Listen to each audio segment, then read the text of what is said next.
Brett and Molly, thank you. Now let's bring in the former Speaker of the House and Republican Congressman from California, Kevin McCarthy.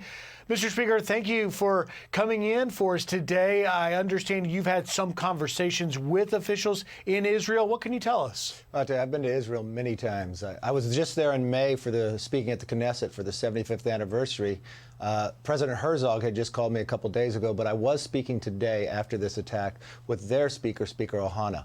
This is different. They are telling me this is their Pearl Harbor. You've got to understand, 5,000 missiles are what are overwhelming the Iron Dome. The Iron Dome can only take so many. And then to enter Israel.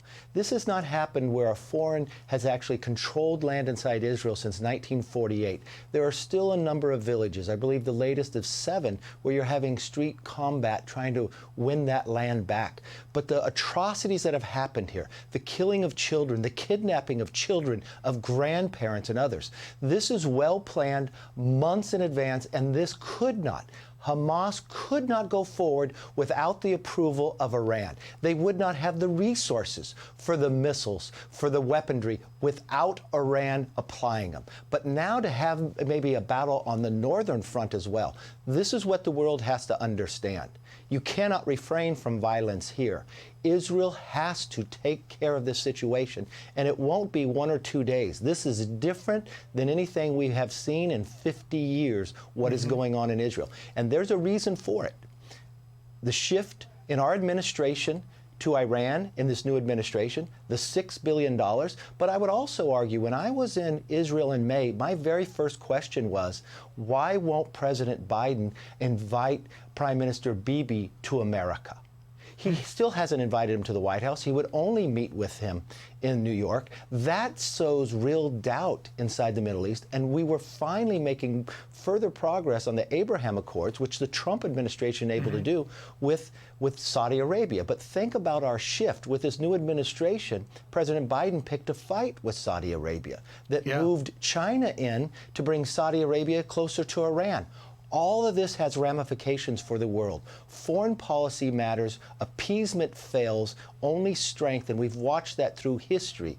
We can go back time and again. Appeasement fails, a strong America makes the world safer. Congressman, I want to ask you, because we've raised this point earlier today already on the show, and that is, you know, all of this underscores the national security implications that now, at this very moment, the legislative branch, in my estimation of where things stand, are essentially paralyzed because there is no Speaker of the House. They can't bring things to the floor. Your reaction, your thoughts on that? You're 100% correct. There is nothing the House can do until they elect a Speaker, and I don't know if that happens quickly. The Speaker is part of the gang of the 8 that takes action to be able to have the briefings and others. But think about this. Why would you ever remove a Speaker during a term to raise doubt around the world? The other thing that happens here, too, is it's driven by only 4% within the Republican Party, driven by one person that's afraid of an ethics complaint. I don't know what's in it, but it must be very serious that Matt Gaetz is so afraid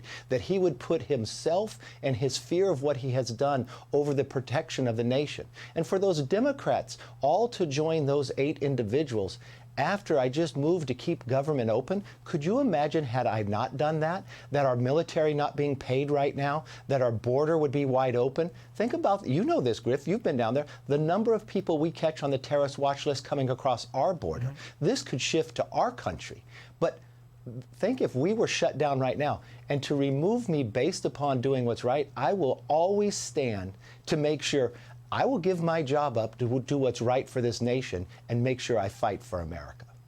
And we look at really what this will do, as Brett Baer was just so accurately talking about, the normalization of relations in the Middle East are pretty much all but thrown out. Are you concerned, and thank you for your time, last question, but are you concerned there are some members of their party that don't fully grasp the national security and global implications of what's playing out today? Very much so. The other thing that transpired here in this Biden administration that's hurt us, the way this Biden administration pulled out of Afghanistan. That led to Ukraine. Remember, President Biden met with Putin before he invaded Ukraine, and what did President Biden do? He lifted the sanctions off Nord Stream 2. He showed appeasement. That moved a lot of our allies to shift towards more to China, but it also developed this new axis of power we haven't seen since the 1930s.